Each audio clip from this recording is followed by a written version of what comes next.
आपण जी वर्णमालेची चविष्ट सफर चालू केलेली आहे त्यातील अक्षर आहे अक्षर आ आणि आ पासून आपण घेतलेला आहे आवळा. तर सगळं साहित्य बघून तुम्ही मला सांगाल का आजची रेसिपी कुठली आहे? नाकात नथने कानात झुमका केसामध्ये गजरा मराठमोळीने सुन साडी भारी तुझा नखरा.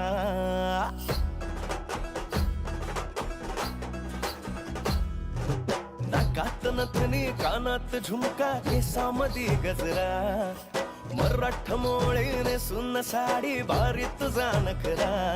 सुंदरा झालो ग तुझा फॅन मी खरा.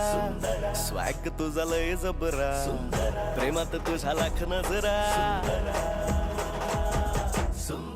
झालो ग तुझा फॅन मी खरा. स्वॅग तुझा लय जबरा. प्रेमात तुझ्या लाख नजरा. अप्रतिम.